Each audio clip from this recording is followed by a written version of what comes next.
It was truly generous of Betty Davis to have seen us.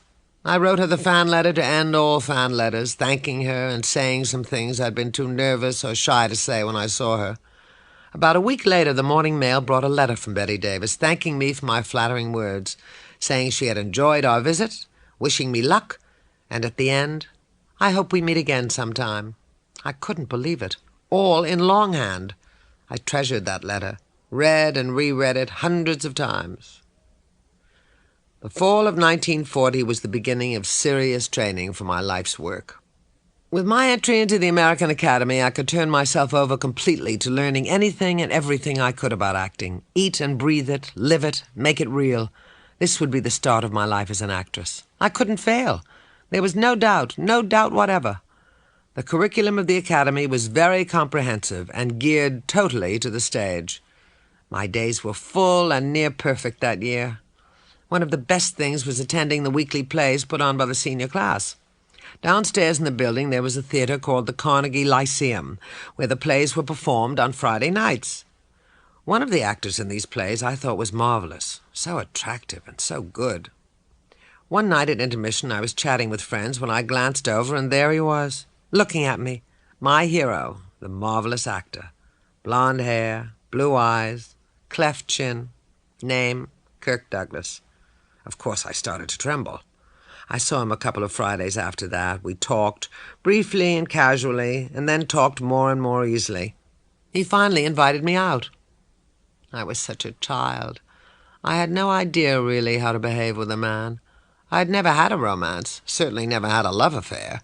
Nice Jewish girls stayed virgins until they were married, so necking in dark corners was about my speed, and I was terrified to venture into the unknown beyond that.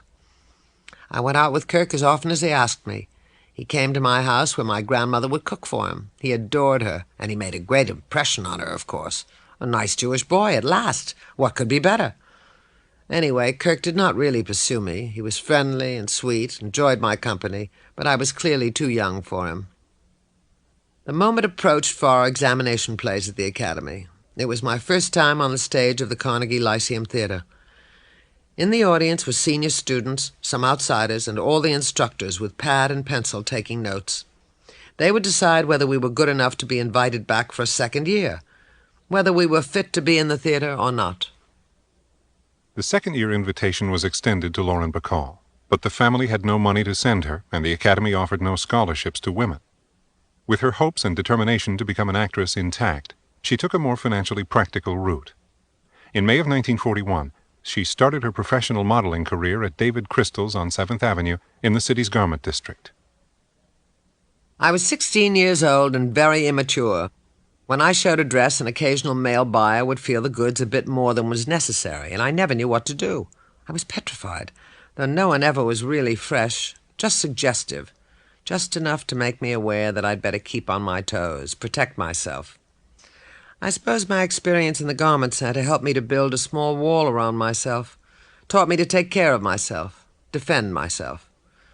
It also started me on the road to saying something funny, acting funny, to promote a laugh instead of a feel.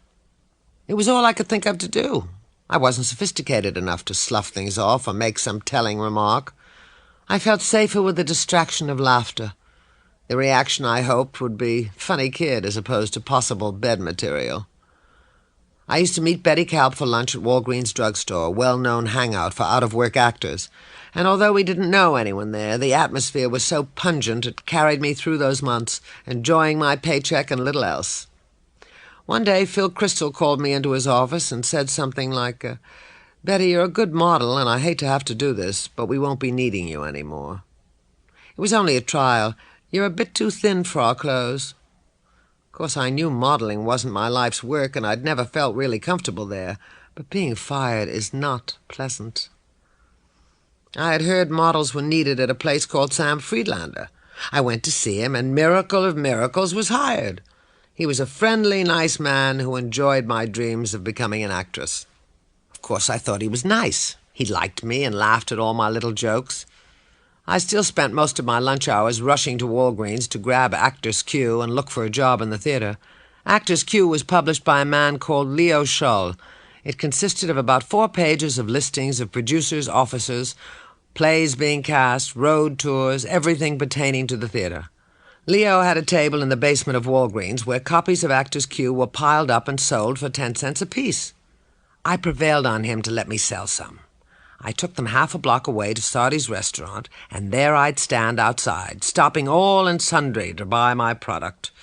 I kept my eyes peeled for a sight of a recognizable producer, actor, anyone who might help me get a job. I really was crazy, now that I think of it, and rather fresh, flip, nervy. I blatantly charged up to Max Gordon, one of the most successful and respected producers on Broadway, asking him to please buy an Actors' Cue, and also when was he casting his next production. I guess he thought I was funny, for he chatted with me whenever I saw him on that lucky street. My face also became familiar to other important producers, which all helped, since when I went to their offices when plays were being cast, they at least recognized me when they said no. In the summer of 1941, there was casting for Best Foot Forward, a musical to be directed by George Abbott. There was an open call, and we were to come prepared to demonstrate dance steps at the snap of Mr. Abbott's fingers. We were called one by one. Finally, my turn came. I got through it terribly, without confidence or voice. At the end, I was told to leave my name with the stage manager, thanked for my trouble, and the next name was called. I knew I'd never hear from them. What an experience. My audition was no good. I'd done it all wrong. But at least I'd done it, and I never forgot what it was like. But I never did it again, not for a musical. After 6 months of modeling all day and pounding pavements at lunchtime, I left Sam Friedlander. I wasn't getting any closer to the stage in the garment district and knew I'd have to find something else, something that would bring me within smelling distance of a theater. A couple of girls I knew were theater ushers at night. The pay was ridiculous, $8 a week, but at least I'd have my days free. I went to the office of the Schuberts, Lee and J.J., who owned most of the theaters on Broadway, to apply for a job as an usher. If I couldn't learn by actually practicing my craft, then perhaps I could learn by watching others, professionals. So I was hired by the Schuberts. Wearing a black skirt and sweater, I reported to the head usher at the Morosco Theater on 45th Street, where Noel Coward's Blithe Spirit was playing. The stars were Clifton Webb, Leonora Corbett, Peggy Wood, and Mildred Natwick. I was in heaven. I never took my eyes from that stage.